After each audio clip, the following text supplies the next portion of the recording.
Today at Millsap Farm, on our farm tour, we're going to talk about cut flowers. So my farm manager Kimby, who is the queen of all things floral on the farm, is going to share insights into producing cold season crops, flower crops specifically. We'll talk about timing, we'll talk about varieties, and we'll look at a variety of structures that we grow them in to produce flowers as early as we can and then into the Mother's Day season and beyond. We will, I'll give you a brief rundown of the farm. Okay, how long we've been here, what are we doing, so on. And then we're gonna go around the circle, and everybody gets 15, 20 seconds to say, here's who I am, this is why I'm here. So, I'm growing 70 acres of flowers 3 miles north of town, and well, something like that, whatever you want to say. Or I'm just getting started and whatever. But we're all interested in, part of the purpose of these walks is to network, right? Because putting a name to a face, or just understanding what the landscape looks like in the farming world is worth it. And then we'll dig into the details. Our hope today is to cover specifically cool weather flowers, right? Because that's the season and that's what you're going to see in the field. And this will be a walking tour, so we will actually go, we plan to go to 3 tunnels and see different situations in different places, and we'll talk about those as we go. And then we also can talk a little more, we can dig into how do we protect those crops, because there's different levels of protection you'll see, and we can get into some of the details on that, and even including specifics of when do we think we need this type of covering versus that covering, temperatures, varieties, and so on. So we can get as granular as you are interested in, which is a great time to mention that we're strong believers that you get out of this what you put into it. So if you have questions, please ask them. This is your tour, right? We're here to help you learn. This is not for Kimby and I's benefit, because we know it all. No, that's not at all what I'm saying. I'm saying, obviously, when we're talking, we're not learning much, so we are glad to answer questions. So let me give you the quick rundown on the farm, and then everybody get a chance to introduce, okay? So I've been here 15 years. My wife Sarah and I bought this farm 15 years ago. Sarah loves to be part of these walks, but she is in Kansas City today on a women's conference, so good for her for getting away. Bummer that she's not here to share this. But her and I started this farm 15 years ago. Neither one of us grew up farmers, so this is we're first generation farmers, although both of us have farms in our grandparents. So I guess our farming skipped a generation in our family is probably the right way to say it. When we got started, we just did vegetables, and so we started about half an acre of vegetables, and then somewhere along the line, we bumped up, and I think 3 or 4 times we grew and got up to about 7 acres of vegetables at one time, and it was a total unmitigated disaster. We were also doing about 1,000 meat birds at a time, and 400 layers, and 400 turkeys, and I don't know how many goats, but more than one is too many. So there were a lot of things going on, and it was just chaos. And fortunately, that's a long story, but we shrunk down in 2012, which those of you who remember that, it was the worst drought that we've possibly ever experienced, certainly in our lifetimes. The water, we could have planted tomatoes outside on the 15th of February, and they would not have been frozen to death the rest of the year. It's bonkers. I mean, it was a really crazy year.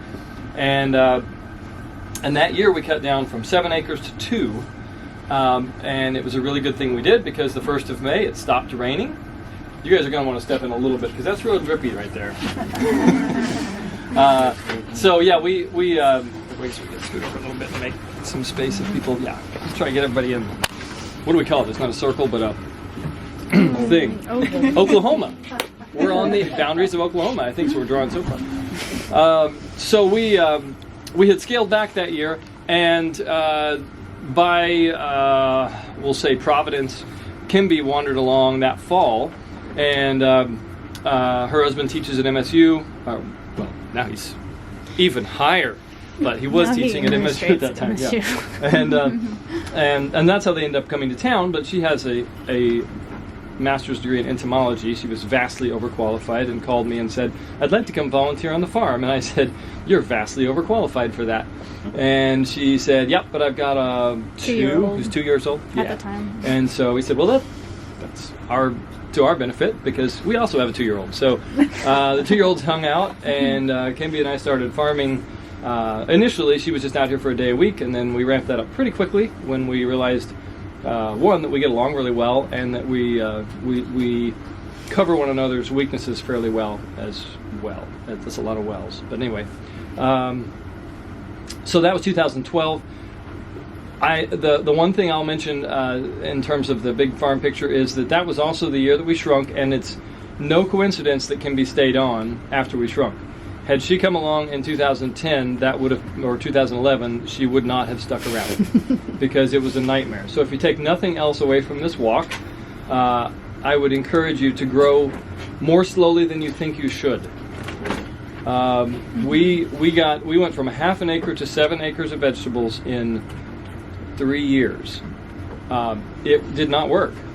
It is not at all surprising now to me that it didn't work, and you know, it's another tidbit I will share with that is if you're struggling in the spring to get the ground worked and the plants into the ground, then you're doing too much, because it's not going to get easier. There's this idea like, I'll just get them all on the ground and then it's going to be cruising, right? All they do is picking flowers. Right. So don't believe that lie. So anyway, we shrunk, painfully so, but we shrunk, and that year, 2012, was our best gross and net up till that point. So it worked really well for us to find the right size. And since then we have grown very slightly. We're right at 2.5 acres of vegetables right now, vegetables and flowers. So that breaks out about 2 acres of vegetables and about 1/2 an acre of flowers. So 1/5 in flowers, 20%.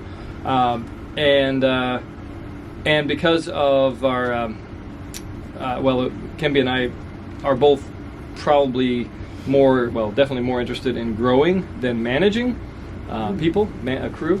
And so we're actually shrinking a little bit this year. So we're gonna pull back just a bit. But interestingly, in that 2.5 acres, since Kimby's been here, we have gone from I think our first year at that size, we grossed around 85,000 or so, and we are now grossing somewhere in the ballpark of 300,000 off of that slightly increased acreage, but it's almost entirely internal increase. And that's kind of cool because it just helps you understand growth doesn't have to happen because you grab more land, right? Mm-hmm. That's actually that's the most awkward kind of growth, because then you're taking on more to do. The best kind of growth is that internal, where you grow more flowers in less space, or do it better with less waste, right? Because those are the nuances that don't necessarily cost you more labor, cost you more water, cost you more even time necessarily. They mostly cost you mental effort. How do I do this better? How do I think about it better, and so on? And that's why you're all here. We started growing flowers in 2000, we think. 6 years ago. Yeah, so whatever that is. Yeah, 2006-ish, 2016-ish. And it was initially a project of an intern who was here, and Chelsea, now Hines, and she was really passionate about flowers, and so she convinced us, okay, yeah, you can do some flower arranging, and she basically wildcrafted stuff and used some zinnias and marigolds out of the fields, because we've always done zinnias and marigolds kind of as borders and things, and it was very successful. And then Kimby and I went, I think it was that winter that we went to see Mark Kane, or was it the next winter maybe? It may have been the next winter. So we went to see a guy named Mark Kane, who runs Dripping Springs Farms, Dark Gardens down in Arkansas. And Mark and his co-presenter Alex Hitt, who farms out in Virginia, is now retired, but the two of them put on a marvelous presentation in which they convinced us that the best thing we could do for our farm's profitability was probably grow more flowers, because both of them grow tons of flowers, and they pointed to that as one of the keys to their success, their long-term success. Both of them have been growing at that point for more than 30 years. So they grew vegetables too. They do. So they were like about 50-50, I think, weren't they? Well, they were slightly different. They were, yeah. But the number that caught our attention was when they explained that one of them, I don't remember now whether it was Alex or Mark. I think Mark grew 50 flowers, 50% vegetables, but made 75% of his profit on flowers. 25% on it was something like that. We were like, oh, you have our attention. Not because it's all about money, but because if you're going to put all that effort and time and resources into it, by golly, it'd be nice to get paid at the end of the week, wouldn't it? And it'd be nice at the end of the year to know that you can do this again next year and not feel like this thing's going to collapse on you. So that was good. And we have not left the vegetable world because we still love growing food. And also being diverse is a wise choice, right? If you're a farm, it's always a wise choice. And we've also broadened into some other little agritourism, a little bit of, well, of course, pizza night. Some of you guys are probably pretty familiar with that. And so that's sort of a form of agritourism as well. But anyway, that's the farm in a nutshell. Right now we're growing 2.5 acres. We have 25 acres. We just added 5 acres next door this summer. And then Kimby bought the property, the 30 acres behind us with her husband last year. So now we have the best neighbors in the universe right on the back fence, which is pretty cool, and also kept Kimby's commute short because they were living on the farm until that point. So we didn't want to lose that proximity. So it's worked out pretty well. And now we're planning how to put 30 acres of flowers. No, I'm just kidding. Not at all true. No. All right, so we'll go around now, and like I said, just a brief, give yourself, 10 or 15 seconds. This is who I am, this is why I'm here, and that'll help us understand who everybody is. And if anyone doesn't want to be on camera, just let me know, and I'll avoid you or move around, cut it out. Your hat in front of your face. Yeah. Oh, you starting with me? Well, I mean... Yeah. Well, I'm going to try to make it short. I'm Pietro Skaggs. I'm here with Diana. She's my wife. We came from Venezuela in 2014. My parents are originally from here. I was born down there. I grew up in a farm. I mostly helped with dairy cattle when I was a kid. And then when I was 13, I got interested in growing vegetables, and I started growing myself since I was 13. It went from just growing stuff for the community to growing more for the market. I ended up partnering with my brother, and we grew about 7 hectares of papaya trees and eggplants. The last time it was all conventional growing. Moving forward, we decided to come to the States because things weren't good down there. She agreed to come here, got married, and I came here with no plans for. I don't remember how I met Curtis, but he connect me with Robin Sale from Bear Creek Farms, an organic farm that used to be up in Osceola. I worked there for about a summer. It didn't work out well. It worked out for that period of time. I ended up doing something else. I'm a letter carrier now in Springfield, but I've never lost my passion for growing stuff. I was living in an apartment by the time. She always loved the flowers. She comes from a vegetable growing family. They grow a lot of vegetables down in Venezuela, from Portuguese descent. She ended up being a teacher down there for a little bit until we moved to the States. And when we were looking for a farm, I wanted a small piece of land where we could grow like fruits and vegetables to sell for the market. But it was kind of hard to find a good place. Market was hot, and everything would go like for more than what people were asking for. Mm-hmm. I even took Curtis to see a few places around. Mm-hmm. Well, we ended up buying a small house, with a backyard, and I started growing for vegetables for our own use and flowers to enjoy.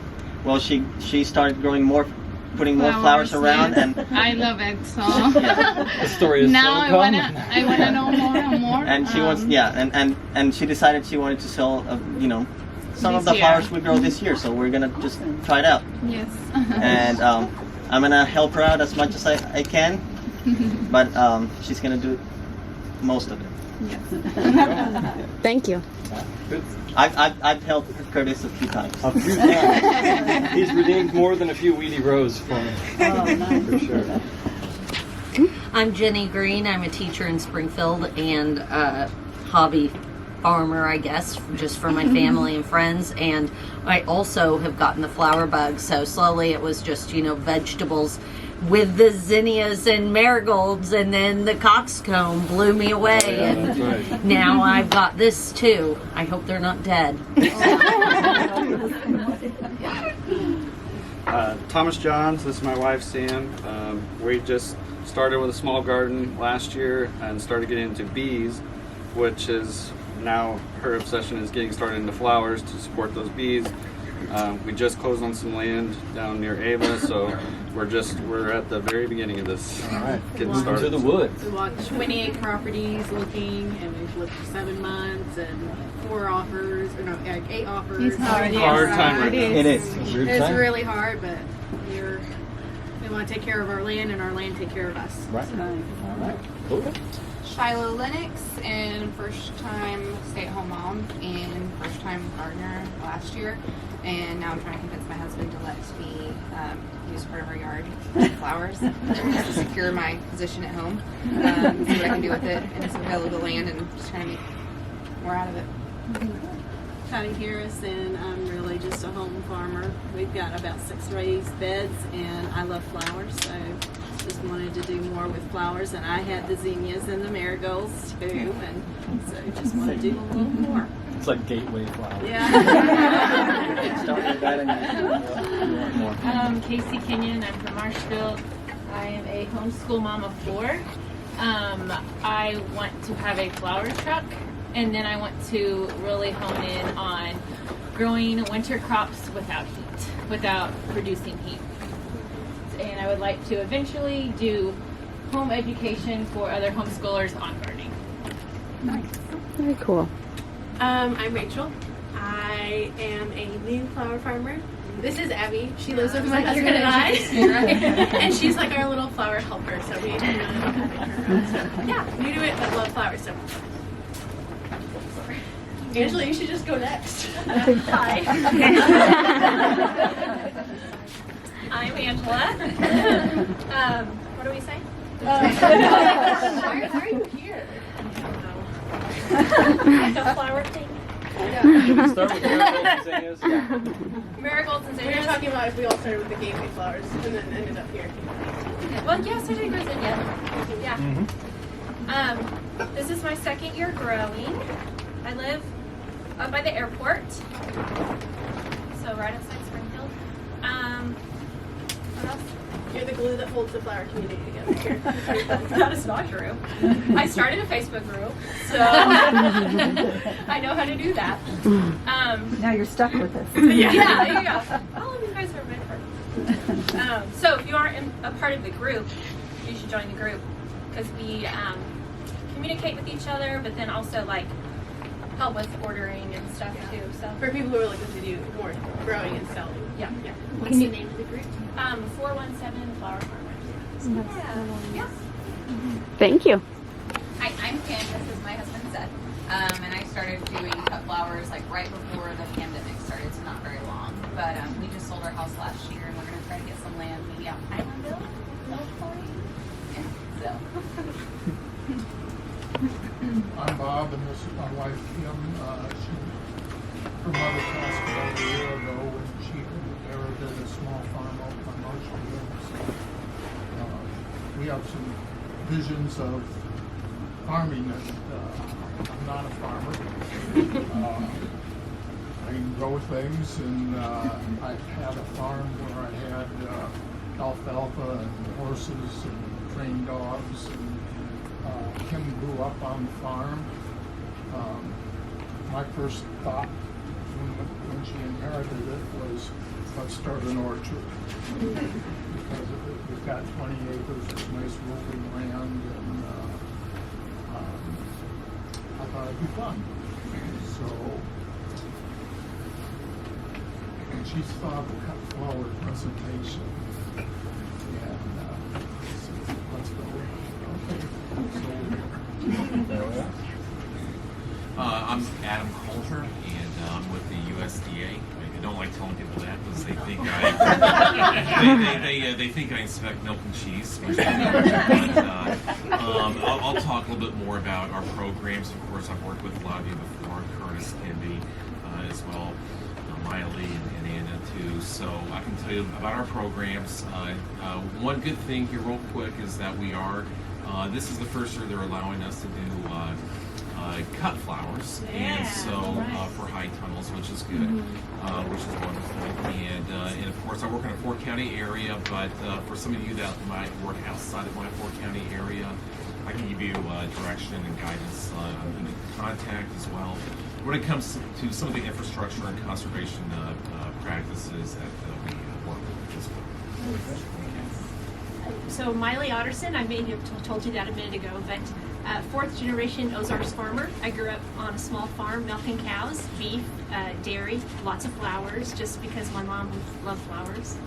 And I believe in a community where everyone has access to healthy local food and a good quality of life. And I believe that small farms are our answer for most of our problems. So I'm dedicated the rest of my life to growing flowers and small family farms. I'm Hannah Taylor. This is my husband, Jared. I'm a serial hobbyist, and I think probably a lot of us are. And we've had bees for a few years. We have chickens. We have all the Gateway Homestead things. And yeah, I'm just interested in growing a little bit from what we have currently. I did a pumpkin patch last year that did really well. And so I'm thinking about going a little bit bigger with that this year, but I have to convince this guy. So, drag him along with me today. Oh, well, introduction. I wonder if you guys could scoot back that way so they I will come in and join. Well, I'm in my element. Show up late and then be the center of attention immediately. Hi, I'm Michaela Elrod. This is my husband and my son Asher. I contacted the USDA yesterday about starting a farm on a total whim, and she told me to show up here at 1. So I'm a social worker. I have spent the past 5 years trying to follow my crazy plans to make the world a better place. And I don't know why I'm driven to do that. But it hit me the other day as I was talking to my grandpa, who's near 70, and he's the one who grew up on a garden and a hobby farm. I realized that what was the most important thing was family and community, and how when I was a kid, we didn't need Xboxes and vacations to Hawaii. We did not do that. We didn't have the money. But I also never felt, as I look back, that I missed out on something. And in fact, I look back now and I see these kids, and they don't get the joy of putting their hands in the dirt and sweating and getting dirty and coming in the house and then eating or having something that they helped with. And as I've seen the great division in communities get stronger in the past few years, especially with politics and the internet, I think as a social worker, how can I use what I've learned in school to best benefit everyone? And the step 1 is a shared goal. And every person we talk to, no matter the age, no matter the generation, no matter the political affiliation, they all agree on the same thing: family, community, and shared values. So that is why I'm here. I'm networking. Please introduce yourself to me and just help me start. I want to be the person who helps facilitate these things and get something going. So that's me. Pleasure to meet you. We got back up one here. My name is Megan Grundy, and this is my daughter Adeline, and I am a homeschool mom of 4 as well. And I have always been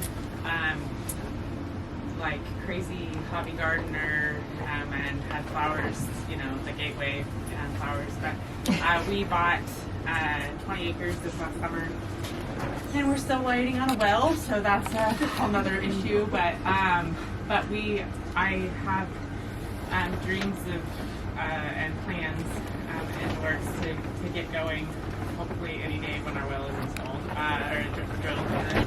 But anyway, and my kids are heavily involved in the gardening. They love it, and just being able to grow, to teach them aside of working with their hands and growing, and the satisfaction of seeing what that does, and in a tangible way. And then my kids, my older two are my 13-year-old son and this one right here, are interested in bees, and so just how the flowers and bees work together well. So anyway, and I've done wedding flowers for several years, and so I kind of want to get away from the normal florist approach and try to do it differently. Hi, I'm Cassie Soretti. I bought a little cabin in the woods about 4 years ago now, just north of Branson, and I've slowly been carving out the woods to grow things and raise things. Started with goats and chickens, and we milk our goats. We don't eat them. So we have that, and last year was my first year for flowers. So I did a you-pick flower situation and come to the farm just to share our farm experience with everybody, and so now I'm here. I'm Linda Corice. I like flowers. I'm not a gardener. I love this place, and a friend and I walked today, and she said she was coming, so that's why I'm here. I'm Justine Hines, and I have had a garden program at Glendale High School for the last 11 years with a high tunnel and 15 raised beds, and so I teach 3 classes every semester of kids in the garden. And so I just thought, flowers are such a great thing. I have a hobby farm also at Valley Watermill and have bees there, and so I just wanted to see the flower experience.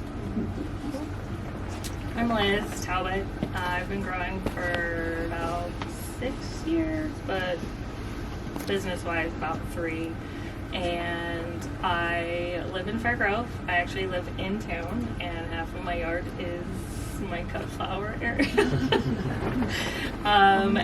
Only half, because my husband and my kids were like, we need somewhere to be outside and we can't just have flowers. And I've planted a lot of perennials in like my landscaping and that kind of stuff. So you would be surprised, like Curtis was saying, how much you can do with a very small amount of space. You just gotta get creative. And yeah, I'm here. I think I'm just a regular at the farm. Like, I just can never get enough information, but mostly I'm here today too because I'm looking for the USDA information on coolers and greenhouses. You attracted them. I have. So excited. All right.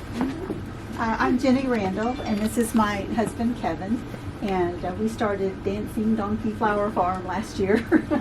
So this is just our second year starting to grow flowers, but we've been on that property for 20 years, and I've kind of a manic grower as well, where I've got lots of interesting perennials and natives and things like that. In fact, we're trying to transform the back 4 acres of our property into more of a native habitat. Right now it's, just fescue-y farm, pasture that just needs help. But so that's also back there, and we're just excited about that. Right now I basically mow walking paths just that I have a purpose for going back there and don't forget about it, because it's easy to do when you're concentrating on flowers in the front half of the property.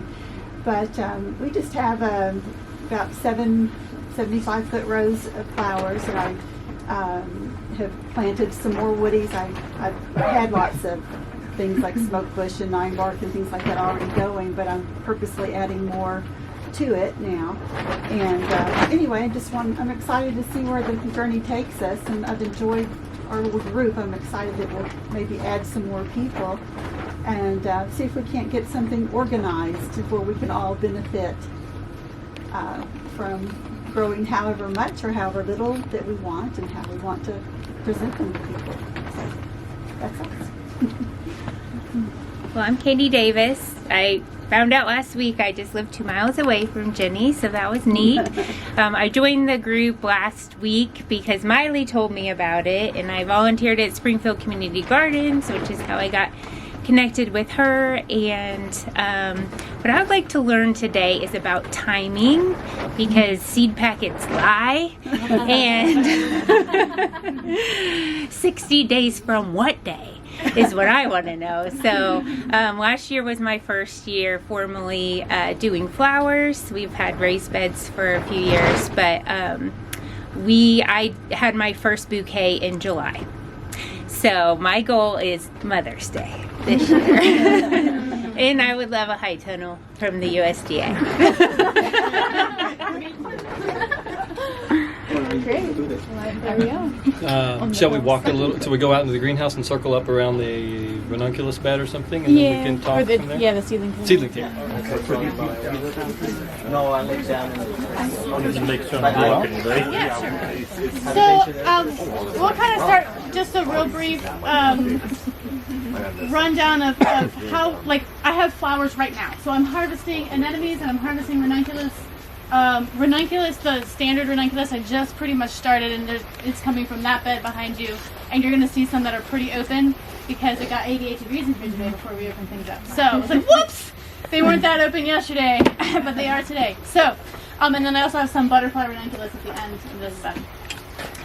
And in order to get those going now, they need to be soaked and pre-sprouted and planted in the fall. So you're talking, October, November. Now this year, the other thing that happened in the Chinese greenhouse, which we'll get to, is where the anemones are. I planted them their normal, I think, beginning of November. Because I have found that in the Ozarks, we frequently have warm falls. And so if you plant them too early, you are going to have flowers in December, which isn't necessarily bad if that's what you want, but I didn't want flowers in December. So I ignored them for a couple weeks. And honestly, like both of anemones and ranunculus, they take a while to get going, especially when it's cold. So I could ignore them there is a handful that cut for farm use, but I was like, I don't want to see you yet. So, but you will get that sometimes because these guys, they're corms. So this is not a good example. It's hard to see. We can pass one around. Yeah, we can pass them around. So this is a ranunculus. Be a little bit gentle with it. You guys It's don't sprouted. And so they do have once they kind of sprout and you plant them, I think it's, you should look this up, but I think it's like roughly 90 Cool. days. Super dry ones out. Oh, those are actually anemones. These are anemones, Yep, sorry. and they're funky looking. Okay. They're not gonna. Did you keep those in a greenhouse, or did you put them Anyone? was it in a heated greenhouse? When I planted them? When you planted them? Okay, so the ones that are blooming right now are in a heated space. Okay. The ones that I planted in the fall, they're still planted in the fall. The anemones have started blooming. The ranunculus won't bloom quite yet until like a couple more weeks, but those are in the unheated space. So, and this space here is, we have propane and we have wood heat furnace in here, and we try and keep this around 38 degrees this time of year, or we don't want it to go lower than that. Obviously it gets hotter than that in the day. And then we also, in the Chinese greenhouse that we'll go to, is a passive solar greenhouse, and we'll talk more about that when we get there. And we do use a propane heater in there when the nights get really cold. If we have things in there that we're trying to protect, like flowering anemones. Anemones, the plants can get away with a lot of stuff, but the flowers not so much. And then we have a caterpillar tunnel that hopefully we'll get to as well that is completely unheated. So that's that. So, and then there's other things that are fall planted. So there's hardy annuals is what that's called, and so that's something to look up. And that's where you're going to get your earliest things blooming in April. If you're trying to hit Mother's Day, you really want things to start blooming in April because you don't want things to start blooming on Mother's Day because you won't have enough. It just won't work. So you want to kind of get things started towards the end of April, and to do that, you really need to do hardy annuals. And so a lot of that stuff is fall planted. Some of those things, and I have some of that in the field, but we can't look at that today because it is under row cover and it's all frozen to the ground. So, but it's there. And yes. What happens if we planted these two items in our garden in the fall with no covering? So now it depends. They're brown. What do you predict? It depends a little bit on the weather. It depends, and some of them will be okay. So that's what this is right here. These are actually going to go outside with no protection, but I'm not planting them until now. So if I were fall planting, I probably would want something over them, even if it's just row cover. And I know that some people have had bad luck with just row cover with no plastic structure over top of that, depending on the winter.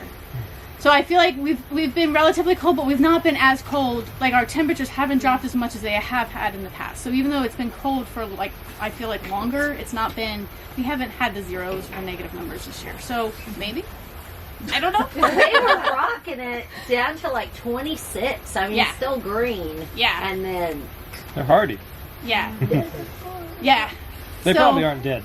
Well, they that's what I'm we don't know what they'll They're bloom kind of like. expensive. They might bloom this tall. Yeah, they might bloom really short, or they're going Or to they start just- short. They will. I guarantee you, they will start short. They Yep. might not stay that way though. They might, or they might be dead.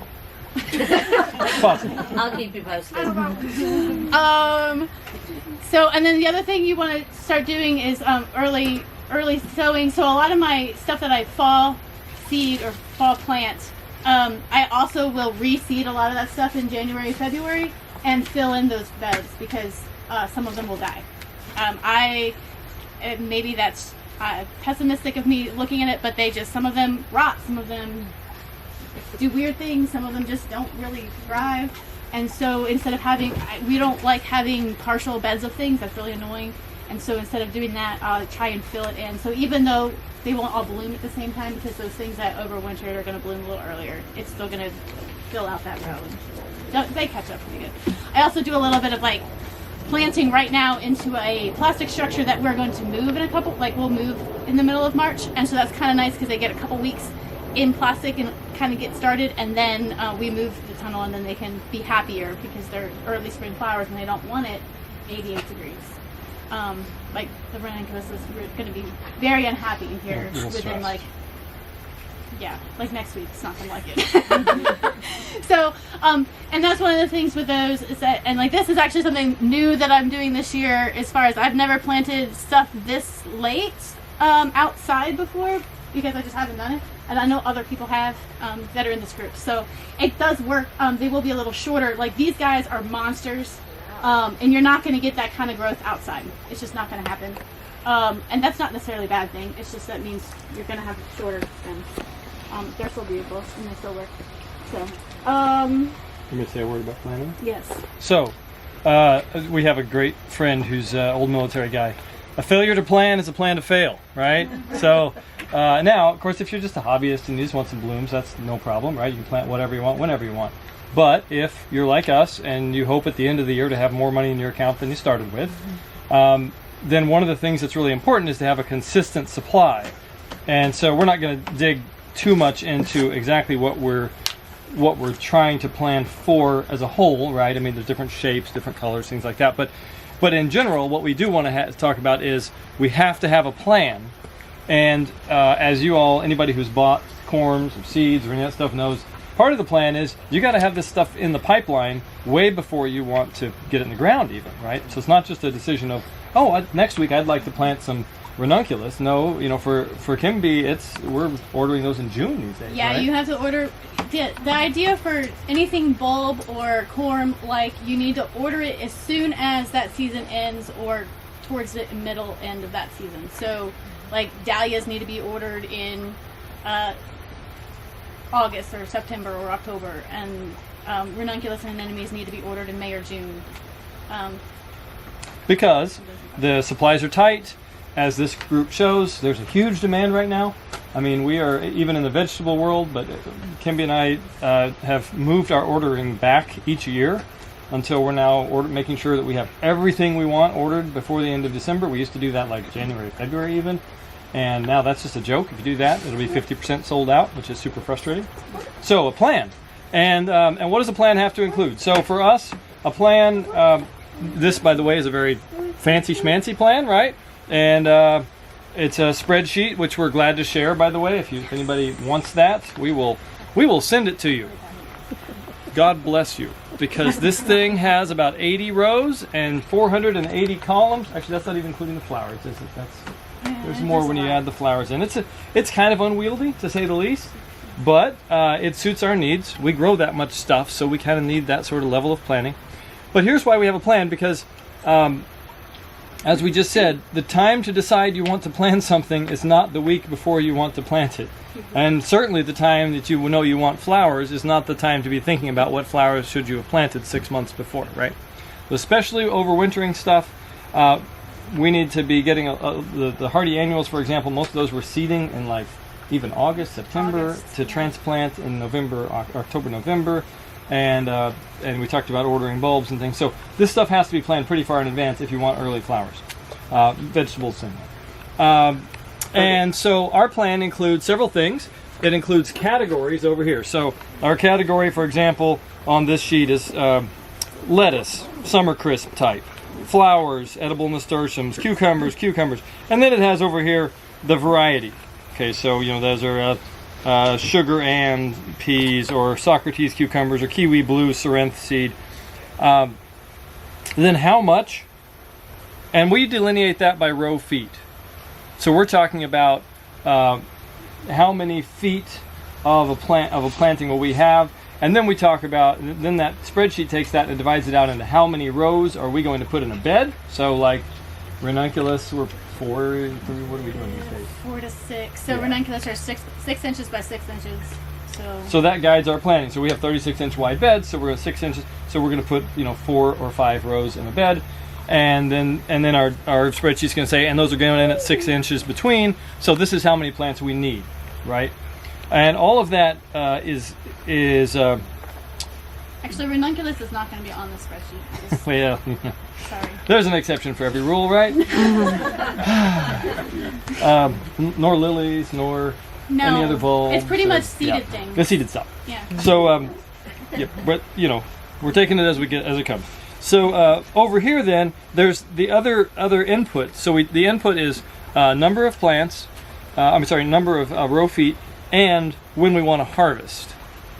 And the reason those are our two key numbers is one is the quantity, and the other one is when are we going to have it.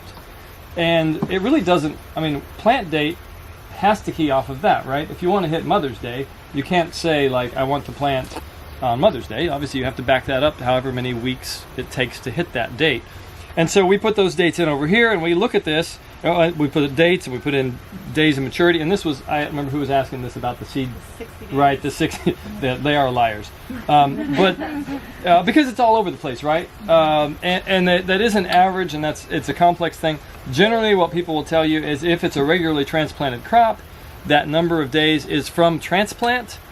But then some of those rules aren't real solid. And then some plants like zinnias, we transplant part of the time and we direct seed other times, and what does that mean, and so on. So this is part of the advantage of getting this, if you want it, is we've tuned this to some degree and said, it's like, look, we've thrown the darts a few more times than y'all have, so if you want to look at how our aim is, then that's okay. But the idea is like in our days to maturity, which actually didn't even make this printed version, it'll say in the fall, we'll say, oh well, this is going to be like like our hardy annuals, they're like that time of year, 120 days to maturity. Well, obviously that's not because actively growing they're going to take that long, but it's because we know that they're going to sit there for 2 months and not do anything, right? So that's an important element. Whereas in the summertime, you pop a zinnia seed in the ground and it's off to the races, and it may beat that 60 days or whatever the stated number is by a few days, or it may be pushed back. So the point is, these are somewhat adapted to this, and it's important to think that through, and this is part of what we mean when we say we tune the spreadsheet over time. So it has what we're planting, both variety and category, and when it will be mature, and how much of it. And then the cool thing about a spreadsheet is, and you can sort it by column, right? And so this is our greenhouse version of this spreadsheet, and so this sits here all the time. And so when our crew says, what do we do today? We say, hey, take a look at the seedling spreadsheet in the greenhouse, and let's see what needs to be seeded or started this week. And then they can work their way down through here, and that's where these soil blocks and all the soil blocks there and all the stuff on the seedling table, that's where all that comes from. Let me reiterate, a failure to plan is a plan to fail, because this time of year, even if we had the seeds on hand, even if we had all the supplies we needed, but we didn't have this map, we are too busy right now to be going, now let's see, it's going to be, 65 days to our frost-free date. That means we should seed and list off 6 things off the top of our head, or pull out a book and reference it. That's all work that needs to get done in November, December. So, and that's a good time for it too, because it's fairly slow. For us it's a lot slower than it is right now. Yeah. And part of it is we just intentionally set that time aside during that time. But somewhere in the year, you need that time to sit down And honestly, when we started, of course, we're doing 2.5 acres of vegetables and flowers. So, but when we started, when Kimby and I started doing this, well, even before that, when I did the planning semi-solo back in the day, it was a solid week or two of work. Well, I never worked solid for a week or two, I guess. No, that's not very accurate. But it was like, it took me 2 weeks. We'll say it that way. I'm a little bit of a scatterbrained worker. But the point is, you do need to dedicate time. And the reason that matters is because, I mean, it all pays off when Mother's Day rolls around or Valentine's Day rolls around. And, whatever the date is that you were hoping, and in our case, with vegetables as well, you go, hey, we have zucchini for the first CSA in the first week of May. That doesn't happen by accident. That doesn't happen because you wander by one day and are like, hey, there's snow on the ground, let's plant the zucchini. It happens because you have a plan, and it's a plan that's tested through time, or it's a plan that is a little bit experimental. But whatever it is, you got a plan, and now you can follow the map. The other thing that I'll mention about the map is part of the purpose of a map is to know when you change the plan, right?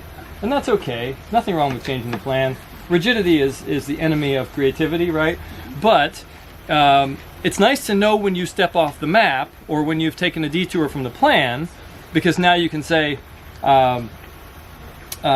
we know this isn't quite what we planned to do, but look, it's doing better. Or, well, that plan didn't quite work out, but we can do something different next year. And then I'll mention one more thing before I turn it back to Kimby. So the planning idea is only works as well in the future. It only works as well as you take the relevant notes. Now, let me just tell you up front, I am possibly the worst record keeper you will ever meet. This is one of the places where Kimby's skill set definitely helps, but neither one of us. Probably the best either. No, I mean neither one of us got into this business because we love walking around with a notepad and then transferring that to a spreadsheet later. And this does not excite either one of us particularly, especially not in the heat of the season when things just need to happen. But we do have several important lists, and probably the most important one is painful things to remember in November. And these are things like, what was a good one this year? We had. That's good. Pull it up. That's right. So, but this is a list that helps us go. That's right. Back in May of this year, those ranunculus we planted out were not what we hoped they would be. I didn't net my ranunculus. Yes. A couple of years ago. I didn't use the horizontal netting, and that was a really big mistake. Outside, you can totally get away with not netting them, but in a greenhouse, no, they flop over, and it's awful, and it's very sad. It's like cutting braided cut flowers. It's a different experience. It's very sad. Yeah. So things like that, we write down, or this variety of peas was really excellent. Or we don't really want to do these ranunculus again. Oh, that happened with poppies one year. We were growing poppies, and we had one variety of poppies that just wasn't what we wanted. Mm-hmm. And that's early in the season. Like, we are not going to remember that in December when we go to revise our plan, right?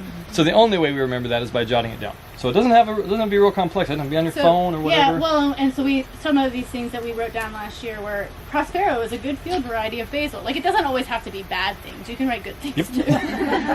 Or like outside tomatoes should be planted every other bed, not every bed, because every bed is more like a jungle. So there's those kinds of things. And sometimes we just put, replacement rutabacia. There you go. Yeah, because we weren't happy with the rutabacia we were growing. So those are the kinds of things. And so then that is, those of you who are familiar with sort of planning theory, but the theory is you make a plan, set your goals, right? You want to have flowers for Mother's Day. I realize that's a little arbitrary goal, but it's not that arbitrary if you're trying to sell flowers, right? You say, I want to have flowers by Mother's Day. Here's our plan to achieve that. We run that plan. We make notes as we go. And so one of the things we have on here is a category to say, what did we actually do? Because, sometimes you do what you say you're going to do, and sometimes you don't. And so over here we have the category that says we actually seeded these, even though they were scheduled to be seeded on the 6th. We actually planted them on the 10th. No big deal, right? That's fine. And it says how many trays we actually seeded.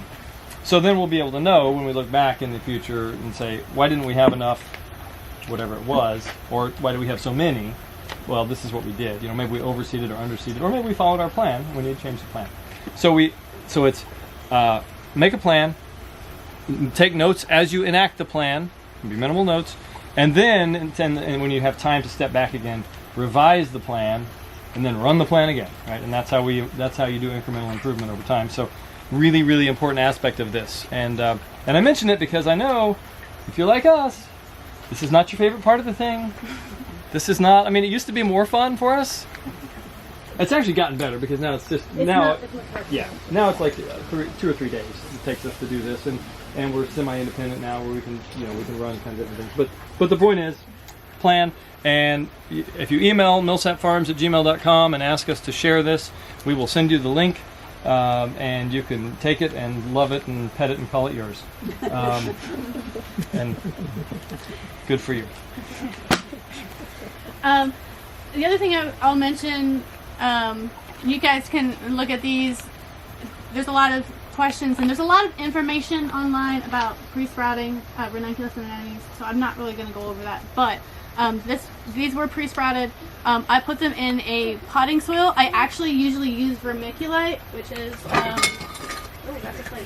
is this stuff here. I like it better, but we were out, so I use potting soil. The trick is not too wet. Don't make it wet. Ranunculus and anemones, neither one want it really, really wet. I mean, it's gotta be moist, it's gotta have water, and you don't want it to dry out. But if it's really wet, they will rot and they'll be sad. That's actually true when you're planting them too, especially your fall planting. Don't water it. So why do you prefer the vermiculite to the potting soil? It's just lighter. Okay. And I'm just used to it. Yeah. More, and then I can actually reuse it too. Do you ever save your roots from the previous year? Yeah. These were farm. Yes, these are. So that we dug these up so we let them sit in the ground for until they're nice and dry. So I think last year that was about 3 or 4 weeks after the plants really decayed. Yeah, and you turn the water off and you let them fully dry out. And what you're doing there is you're mimicking their native place, right? The Mediterranean, and they're the rainy season, and it's done, and they dry out, and then you can dig them. And they weren't like crispy critters yet when we dug them, but then we put them in open bulb crates in the greenhouse.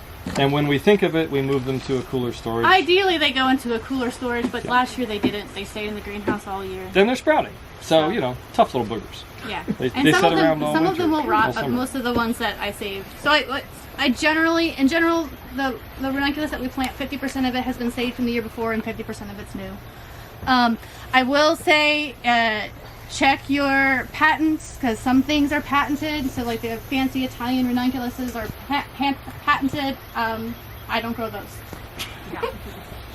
Not that you shouldn't. They should. They're wonderful. But that's not what I have. So make sure that you are aware of the patents. Do you pre-sprout them in here or in your cooler space? In the cooler space. So they like to pre-sprout at about 55 degrees. So I will soak them roughly overnight. And they always say to use like an aerated thing or running water. I personally never do that because I don't do that. So I just soak them over. I try not to let them soak more than overnight because that's too much. But they'll rot and do weird things. But soak them overnight, and then I put them in either potting soil or vermiculite, and make sure that that's nice and damp. Like I'll usually sit it in a tray of water and let that nice and soak up. And then I stick them all in what we call our tomato room, which is a 55-degree cooler. And then they sit in there for ideally 10 days is when they should start doing something. And I think these guys were actually in there for about 2 weeks. And then they'll start sending out roots. And as soon as they start sending out roots and they'll start shooting up these little green things. And then I try and pull them out. And they can actually be planted at any point now. Like you don't need big leaves or anything. And they just haven't been planted yet because of the weather. There's ice on the ground. There's ice. So just take nothing else away. Don't plant flowers on ice. Doesn't work. So is it bad? I feel like I read this and now I don't remember why though. Is it bad for them to pre-sprout too quickly, start growing too quickly? Is that why you do it in the cooler temps? So yeah, so the goal at the 55 is to develop the roots first. And then not the growth as much? Right, because if it's warmer, then they will send out sprouts before Yes. they send out roots, and that's not ideal. That's right, okay. Yeah. So you're really trying to go for root development.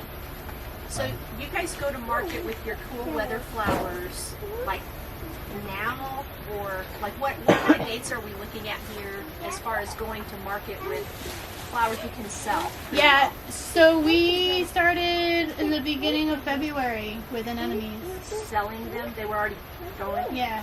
And then the question I would have is if if as a group we became better growers and we collectively wanted to sell more flowers, would it be better to hit those dates like Mother's Day and stuff like that? Like, do you guys think that's a better plan as a community to hit those dates that everybody wants flowers, or is it better to extend or make the season be earlier and later? Yeah. Like, what's a good, talking about making the plan and working the plan? Yeah. What's so the plan? so okay. So Valentine's Day is awful. It should never have been. Saint Valentine should not have died or whatever in February. Not sure you can I know, right? Whatever. So I personally, honestly, don't try and hit Valentine's Day. That's my personal goal. I don't. I want to have ranunculus in March is my goal. And anemones will happen when they happen, and they're always earlier. You can't really do them later unless you plant them too late, and I don't like doing that. So yeah, my goal is usually to try and start having flowers in March, and that's really mainly hitting March wedding season is kind of where I'm going with that. And honestly, everybody has spring fever and everybody wants flowers in March, so that's a good time. February for Valentine's Day I find is really, really challenging. There's people who do it. Urban Buds in St. Louis is awesome, and they hit Valentine's Day most years pretty well. But they have a 60-degree minimum glass house. Beautiful greenhouse. That, you know, they're a huge market. Yeah, and huge energy use there too. Very expensive. And so, I mean, yeah. And the other issue on that end is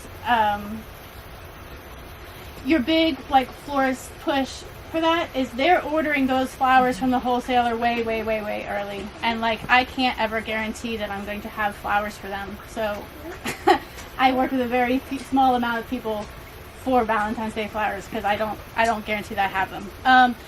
However, I like to try and hit, like, my other goal is I like to have flowers in March, and then my other goal is Easter. So Easter is when we're talking market, so market flowers, when you're at a holiday, you can sell all of the flowers for whatever price you want it, and people will buy them. The rest of the year, not so much. But over holidays, so your Easter, your Mother's Day, even Father's Day, like all of your Memorial Day is a big one, of course. All of your family holidays, people want flowers, and so those tend to be spring heavy. August, nobody wants flowers in August. Which is a shame because there's lots of flowers in August. Yeah. But like if you're talking with florists and stuff, that's going to be their lowest point is August. It's their most like chill month usually, and then fall weddings pick up again. And we don't push into fall very much because frankly we get tired of flowers by that point. And so there are definitely, Thanksgiving would be something to hit. Christmas obviously is something to hit.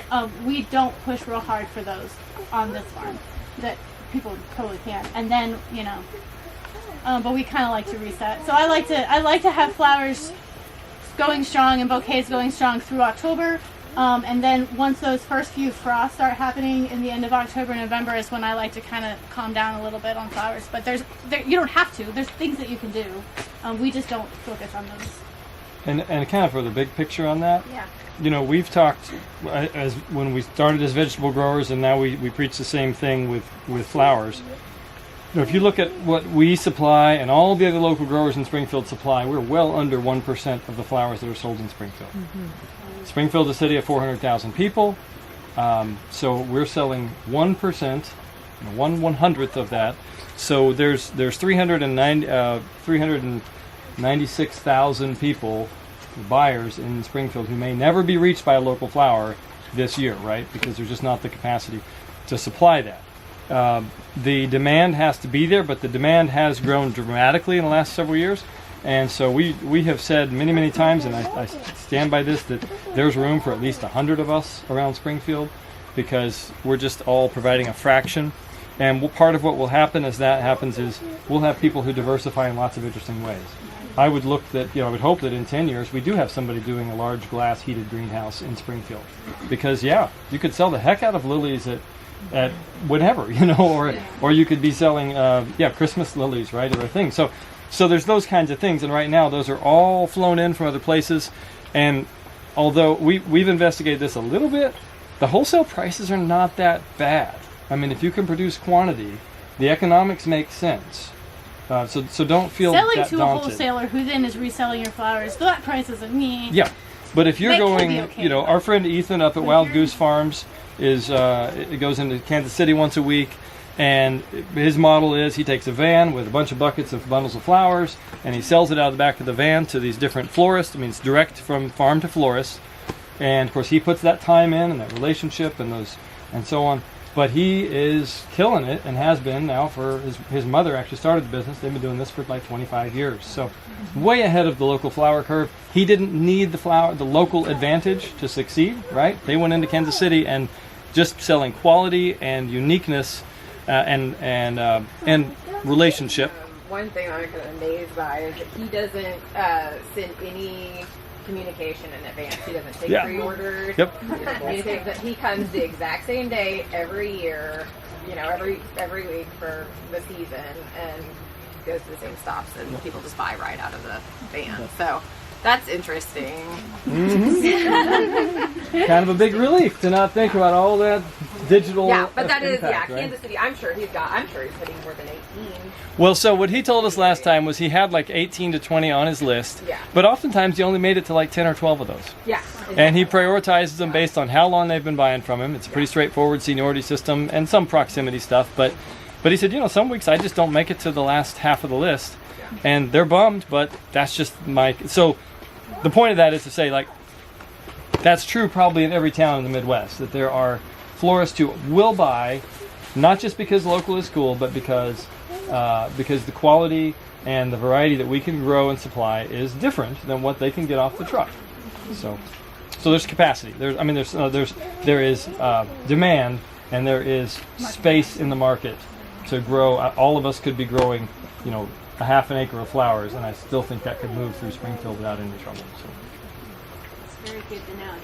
That's really encouraging and hopeful. Yeah. And good for our local economy. Definitely. Absolutely. Any other questions? What varieties of ranunculus do you have in there? So the only variety I grow is Amadine. I might be saying that wrong, but that's the only one I do. Bella is a real popular one. I don't like Bella. It's supposed to be earlier, but then it doesn't handle heat at all, and so it just fizzles for me. It doesn't work. And then I don't do the Italian ones. They're gorgeous, but I don't know anything about them. And then I have some butterflies. They also have the ones with the green centers, the super greens. I personally don't like those, so I don't grow them, but, you know, I don't know anything about them. But yeah, Amadines are the only ones I do. I guess real quick, and we'll cover this real quick too. So we tend to soil block. We also paper pot. I don't have any paper pots in here, but you'll see them on the seedling table. Yeah, I can grab paper pots. I don't paper pot a ton of flowers. There's just a few flowers that I do that way. I do Gomphrena that way. I do zinnias that way. We do lettuce that way. So we paper pot, and you have to use well, you don't have to use a paper pot transplanter, but you can. And then we also use soil blocks, and we use the 1-inch blocks, and we also use 2-inch blocks depending on how long the seed is going to be in the block. We cover sometimes with vermiculite. Most flowers I don't, because a lot of them need light to germinate, so I don't even bother unless it's like sunflowers. If they're nice and big, then I cover those. Actually, we don't do that. We direct seed sunflowers now, but and then we put them in the germination chamber, which is this fancy thing right here. Cool. That cost us dozens of dollars. It's a defunct cooler basically, and we've got a little thermostat controlled heater in there and a tub of water that we have to make sure we fill up. Sometimes it disappears. And we have one of those like a instant read like meat thermometer things that go in there that we can kind of keep track of the temperature. I mean, it's on the thermostat, but every once in a while we got to check it to make sure it's doing what we think it's doing. And so things will go in there until they germinate, and then we pull them out and put them on the table. We're aiming for 70-ish. 70-ish. Yeah. Between 70 and 75. And let me put in a word for scrappy, but also scrappy in the right place. So the cooler works great because it keeps the humidity what we want, and it stabilizes the temperature, and it's got a cheap little heater. I think the heater actually came from a yard sale, but it has an expensive thermostat. So the point is, think about where the money should be spent I have friends who have, $10,000 germination chambers, and they're cool, but they don't do that much more than ours does. But if we bought the $10 thermostat instead of the $80 thermostat, then our scrappy solution wouldn't work, because our temperature would be doing this all the time. We'd cook them and then we'd freeze them and so on. So figuring out where to spend your money is an important part of it. When we're doming them and we uncover them once they have germinated, like how big should the plants be before you undo them? Is it like, okay, most of them have little baby green leaves and then we do it, or? Right, so I don't dome anything. Okay. And part of that is because the germination chamber itself keeps the humidity up. Yeah. And this germination chamber, it has clear windows, and the reason it has clear windows for us is so that we can see into it, or as we walk by, if we see anything green, we're in trouble. Because what happens, there's not enough light in there for anything to grow appropriately. So as soon as we see a little radical root sticking out, we're pulling those out. Okay. So that they will actually continue their germination on the table when they have, and like it's pretty humid in here too. It's not the same as a house where you're heating. So I mean, I know a lot of people do their germinating stuff in their basements and stuff like that. And so like I have no experience with that because we use everything out here, and it's not usually an issue. I've not had humidity my problem sometimes is things that take a long time to germinate will mold and rot instead of dry out. So that's usually my issue. But usually, just as a rule of thumb, don't they need to usually just be a couple inches before you start transplanting? So transplanting, I like to have a true leaf. Yeah. And that varies a little bit. I mean, on something like Lisianthus, you want like 4 or 5 or 6 true leaves because you can't see one. So those kind of things you're going to want a little bit bigger. But the general rule of thumb is that if it has a true leaf, then it can be transplanted. Sometimes you want, especially on flowers, you're going to want a little bit more than that. And sometimes you want to make sure you hit right there, because there's some things that don't like their roots disturbed, and so if you're transplanting too late, there's some things that, like larkspur, for example, you're supposed to direct seed it. I don't like direct seeding, so I don't direct seed it. I put it in paper pots, and that's one of those things where when they germinate and they get their first tiny true leaf, I want to get them out of the ground as soon as I can, because they don't like their roots being disturbed. So I don't want their roots to get too big, is the goal there. The answer is, it depends. Yeah. So But you don't think my larkspur that are in pots right now that are this high are going to want to be moved, huh? No, but they'll probably be fine right where they are. Fine in pots. But they won't like it. No. And in general, that's something to think about is having that plan tells you when you'd like to put them out, but also having enough capacity in your potting system or your starting system to be able to, and we had a bunch of all this stuff that's on this rack here and a bunch of other stuff in the greenhouse was supposed to go out last week into tunnels and some under row covers out in the field. Obviously, that last week was not the week to put them out, and we do a lot of that looking at the 10-day forecast. And now we're looking at 10-day forecast going, man, as soon as the snow is off the ground, we are full steam ahead. Everything we have, I mean, we'll have about a third of this stuff will move out into the fields and the tunnels in the next week if we can get it out there. But if we had, you see people often use really small little cells, kind of like this is a good example of a very small cell. And there's just not a lot of capacity for a plant to continue to grow there. And as soon as you, this is universal, whether it's flowers or vegetables, you don't want to slow a plant down without a really good reason. Because plants, somewhat like developing people, if you slow them down, it's very hard to pick that momentum back up. And so if you slow a plant down, and then to hold it back so you can put it out later, you are going to pay a price for that, whether that's in vigor or in overall size or long-term yield. Yeah, stem length, right? Absolutely. Yeah, we've plenty of stunted stems. So think about that as you pick your planting container. That's not to say you should plant everything in 3-inch pots so that you never have to worry about that, because that gets into other issues, obviously. Mm-hmm. But that is one of the big considerations when we talk about what we're putting it into is, this time of year, what are our odds of being put back 2 weeks? And then if that is the case, what that plant going to look like? So. Do you not have any problems with algae growth without the vermiculite on most of your stuff? No, we never have algae. No. Never at all. We've not found it generally to be especially on the short short-term stuff. Yeah. Not a big problem. Okay. We definitely get it. Where we see it most is in those longer lived things, and that is really frustrating. The cultural solution to that, very practical solution is if the top of your soil dries out each day, you will not have algae, right? It's just not possible because that algae will be short-circuited. But that's not always practical when you're dealing with a table full of things that are in various size containers and Things that take a long time to germinate. Yeah. It can be So absolutely. the Lizzies always have some weird things growing in there. And your seeds in the germination chamber that need light, are they just getting enough ambient light? Okay. Doesn't take much. Yeah, which is why I don't cover them because they're already in a semi. I mean, there's a lot of light that gets through there, but it's semi-darkish, and so yeah. Can you talk a little bit about germinating Lysianthus? Oh no. We don't believe in that. Anybody else want to talk about germinating Lysianthus? I think I know a whopping 7 of them. I don't believe in it. Okay. You don't believe in it? No. So I find that it's always good to. I like to get Lizzie plugs, and then I also like to germinate my own. Because if I get plugs, then I have plants and I have Lizzies. And then if I germinate my own, then I will get some, and then I don't have to stress out about the fact that I might not get what I want. And I used to try and fall germinate Lizzies, and that never worked because they do not want to germinate at 80 degrees. They want to germinate at 65, 70 for, 10 days. And so I just pulled, I usually try and seed them. I just take the packet. I mean, some people do them in soil blocks, and that's great, and that's awesome. I gave up on that, so I just do a flat, I just put some potting soil in a tray and just throw them out there, and then put them in the germination chamber, and then when they come up, then I put them out on the table, and then when I can actually see them, then I pick them out and put them into soil blocks at that point. Because otherwise I ended up with too much wasted space, and that drove me nuts.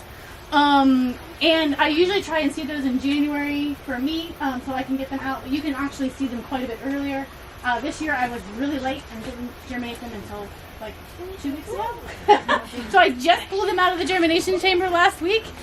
They just sort of kind of came up, you could kind of maybe see something if you use them a magnifying glass. But you have plugs. But I had fall plugs. I didn't buy spring plugs. I had a flower farmer in St. Louis, outside of St. Louis, tell me they were perennials for her. Have you ever had that happen here? Yeah. If I can, I like to leave them in the ground for up to 3 years. Oh, okay. So they do better. Really? The next year. Okay. Most established root system. Delphinium is the same way. So I've done it both ways. I've had them inside an unheated tunnel, and they do the best that way because I don't have to think about them. I have had them in the field, and I'm pretty sure I had row cover on them, but I think one year I didn't even have row cover on them, and they came through just fine. So the biggest problem with Lizzies and perennializing them like that is weeds. Even when Lizzies are huge and tall and beautiful, they still have no root system, and so you pull a weed and you will pull out the whole plant. So that's hard. All right, we should move out to the tunnel so we can see other stuff. Should walk by the To kind of filter through the seed table and the beds, and we'll meet out in the back of the greenhouse. Everest, because it's the tallest thing around, and Everest is currently full of vegetables. We don't usually do overwintered flowers in it because it's tomatoes, and so in the summertime, and so it needs to be turning over about the time those flowers would start blooming. But the other thing to know about this tunnel and the other big one that we have is they're mobile. So they're built on skids, and we actually move them. So in the middle of March, this will move 100 feet down that way.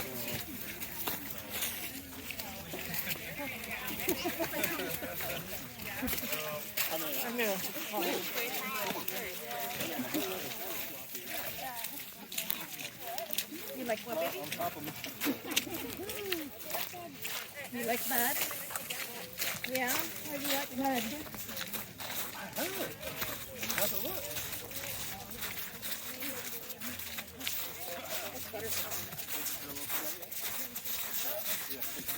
The dog. It's the new dog. I heard the dogs and the truck.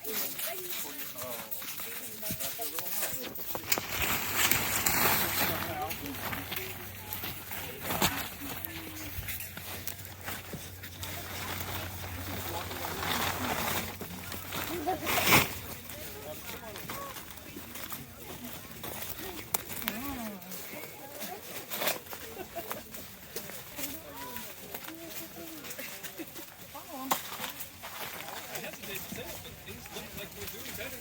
They are doing better. They're still really sad. Yeah. But it's way better than it was. Or maybe I've just adjusted my expectations. Maybe. Everything's not dying. Well, everything's not dying. Most things Speaking are. of those, these probably they're just not. There's not much left. What you got there, Kimby? Oh well, these were campanula. What? So this is a good example to like show you like, you know, we don't do everything right or have everything perfect. This tunnel is really ugly, actually. We're seeing a lot of cold damage. So there's some ranunculus over here that were fall planted, and I'm pretty sure all of these guys will come back and be fine. But like they're looking pretty bad. That's all cold damage.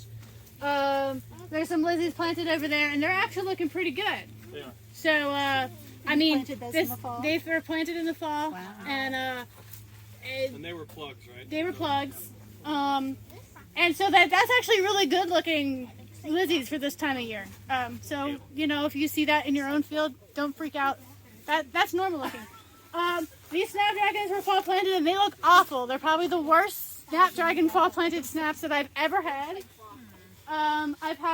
They've got frosty. I think part of it is because the fall was so warm and they grew too much. Yes, I had the same thing. Yeah. And so, you know, they have a lot of disease, they had aphids, they've got frustrating. frost damage. Yeah, so I don't even know if they're gonna stay. This right here, these were campanula, they were plugs, they were fall planted, and they are dying. Yay, it's a ladybug. They're dying from sclerotinia, which I will pass this around. Try not to sprinkle it on things. Don't take it home with you. But it's a white mold, and then there's these little black, they almost look like rat turds. Little black things. Yeah, I know, they're gross. And those are the sclerotia, and they will last in your soil for a long time. As soon as the soil temperatures warm up, it's not a problem. But the soil temperatures are obviously not warm right now. So that's what's happening in here. It's actually getting the kale plants behind you. It's gotten some of the snapdragons as well. Yeah. So the other thing I have in here, I've got some agrostemma at the very end, that tall, grassy looking stuff. And or corn cockle, I think is the other word for that. And then I also have some of that outside, and so it's a nice way to stagger things. So this one will start blooming, I think, the beginning of April. The one outside will start blooming in like the end of April. And I could have done another spring planting, but I don't think I have that on the list. Maybe, I don't know.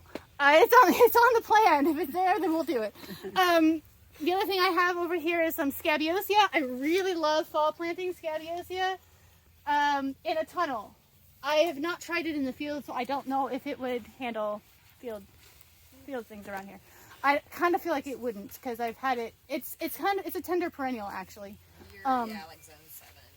Yeah, so it does awesome for the most part. I mean, 1 or 2 plants will die, but it does really well in a tunnel, and then you get really early ones, and then when they're earlier and they're bigger, and I like cutting them. Anyway. And let's see, I think I've got, there's some anemones over there. So that's your example of like no heat. There's no heat in this other than the fact that it's a plastic structure. So they're blooming right now, but you can see they're really short. I'm not really even harvesting those right now. Yeah, and they will get taller. And just keep cutting them down. Yes, exactly. Just kind of keep deadheading them basically. And the other thing this is something we didn't really talk about, but, I especially notice more on these is like the centers will be weird, and I think that's a cold issue. Like when they get real cold, sometimes the centers like they don't fully develop right, and so it's one thing when harvesting anemones. I actually like harvesting my anemones open. I know some people like to harvest them in the morning when they're closed, and there's good reasons to do that. But I actually like to open mine when I can kind of see the centers, because sometimes there's damage in the centers that you can't see, because once anemones go into a cooler, they close up. When they get cold, and they don't. You can just set it right there. I don't know if they've gotten to see the. Oh, okay. Oh. You did the awful stuff. Yeah. Anyway, just a little bit about mine. About how many flowers will one anemone plant make in a healthy season? Do they just keep producing? Anemones, a lot. I honestly don't know that number. Okay. But a lot. Yeah. Nice. Yeah, ranunculus will depend on the size of your corm that you start with. And so the bigger corms, I think they say like, I don't know, 5 or 6 nice ones, and then they start getting real skinny and weird. But and then they just keep going until suddenly they go, it's too hot, and then they die or stop. But they're workhorses. I'm wondering about, how it got so hot this year. Like, I wonder if we just were pinching back the snapdragons and keeping up with it. If maybe they would have done better, because mine look exactly like Well, this. and honestly, even this, I kind of talk about the cold will naturally pinch it for me. Yeah, but it got too tall. But yeah, Or but got now we got naturally too tall. pinched. So, and something that I've done too is my spring planted snaps, I will cut down to about this tall in August, and then they'll rebloom in the fall. Yeah. And so I imagine that I might be better off in this situation if I'm going to keep these to chop, to cut them all That's back. what I was thinking too. But I'm not sure I even want to keep them because there's so much going on. And especially if there's already disease, they might just be harboring that. Yeah, well, they have it too. Oh, okay. I've pulled out a lot of it, but a lot of this is you can there's a little bit of good white stuff. So the other thing for the white for the sclerotinia is the venting is really important. And that's something else with your structure. If you're going to work with a structure, is that you need to have a way of venting. And Curtis mentioned that. But something like this kind of structure is really hard to get the sides up. You have to manually push them up, which doesn't happen in the winter. We do it in the summer, and then we actually manually strap them and keep them open in the summer. But this time of year we don't, and so we just have the ends, and then you have the covers over top of them. And so if you have covers over top, and things get hot and you don't take the covers off, you have problems. And so that's kind of where some of this started. We're going to have it anyway, but that definitely makes it worse. So the more we can get the covers off and let them get some sunlight and get that air moving, the better they will do. And water. Don't water very much. Gotta water some because it's Missouri. Some places they say, oh, we don't water all winter long, but you can't do that here. You have to water some. But you have to know what you've got in the ground and what can handle a lot of water and what can't. So the steaming helps with that hard word. Yeah, so officially these beds were steamed. Oh dear. But they weren't, because the people who were steaming them didn't know what they were doing. So they tried, but it didn't work because Curtis was on vacation and I don't know how to do it. And so other people who said they knew how to do it were doing it, and it didn't get hot you were enough. the people. No. You kept being so vague. No, I didn't. Some people. No, I didn't. I don't use it, but yeah. So Kimby doesn't handle the things that explode. Things that explode are not my favorite. Did you try anything else before? I just am wondering because now I'm thinking maybe I do have some of that on one little corner of my tunnel because they look similar and I haven't pulled them up and examined, but I bet it is. Is there some peroxide or something you can treat the area with? We've been spraying in here with oxidate, which is it's a peroxide. It's a hydrogen peroxide. It's one of those. It's something that's used a lot. It's called something else in breweries, but they use it a lot for sanitation. Okay. But it again, it's a organic OMRI approved substance, but you don't want to use it. You don't want to you don't want it to touch you when it's concentrated at all. It'll burn. Right. But then once it's diluted, then it's not a problem. And even low dosages of hydrogen peroxide help aerate roots, right? Isn't there some kind of there was something I was reading about that because I was using it to kill fungus gnats. Right. And bubbling, Too frequent use of peroxides on the roots will then have a negative effect. Right. If you're using it too frequently. You're only supposed to use it sparingly. Yeah. So couple of points about the structure. I know we're getting really close on time, so what we're going to do is walk up to the greenhouse, and then you guys can ask us questions for as long as you want. But let me point out a couple things about our structure before we move on. One is, we talked about levels of protection, right? So what you look down, you see the hoops and row cover. So we hoop anything that's got some structure, plant structure to it before it gets cold. Because what we've discovered is that anywhere where that is pushing against something, it'll break it down, right? So the snaps are a great example, but the snaps are a lousy example of the preservation of it. But the idea is, or the kale as well, we want that row cover to have some support. Otherwise, if it's just laying directly on the plant, sometimes it'll actually cause physical damage to be on the plants. So we do that inside and outside. Inside you see very minimal sandbags here, but outside we have to weight them down like crazy. Otherwise we have row covers all over the place. And sometimes we do anyway. A couple of weeks ago we had crazy wind, and we have row covers on the move everywhere on the farm. So there's different ways to do that. We do have on our hardy annuals outside, which we walked by, but they were under snow. That's just flat on the plants. And for a lot of those plants, that's okay through the winter. And you will get damage on the leaves, but they're so far away from blooming, it's not a big deal. You're just preserving the growth point that's down below all that, right? On these, if we did that, we would be damaging the growth point, which is also the future saleable point, and so that's a problem.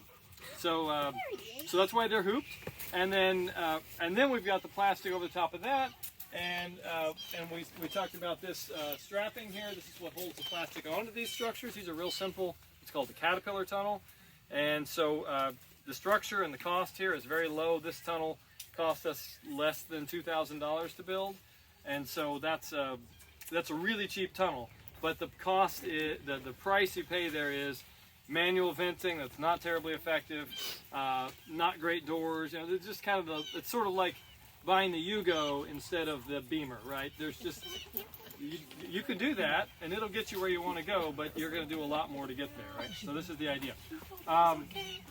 And then the other thing I should mention is supply-wise, our plastic, our wire, our row cover,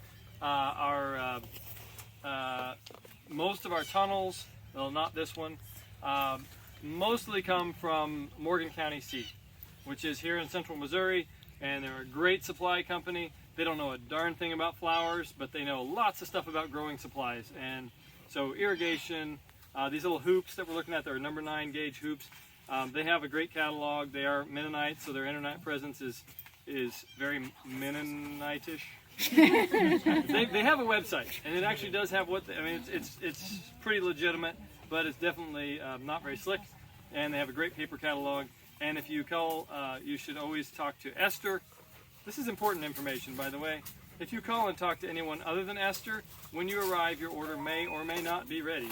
But if you talk to Esther, it'll be ready. So Esther's going to be bombarded now. Well, I mean, she's used to that. That's bombarded what she all does. the So time. yeah, she runs the place and she knows what she's doing. And then one other thing I was going to mention about this tunnel. Oh, so then the other place where we get a lot of tunnel supplies is a place called Tunnel Visions in Ohio. And they are awesome. They have all these little clamp structures here. They're structure clamps that you see up on the ridge. This is one of the big challenges to building your own tunnels, is how do you connect pipes one to another. And these are great. These are by far the best solution we've come up with. Everything else involves like holding 2 pipes together while you wrap another thing around them and then thread bolts, and it's just a nightmare.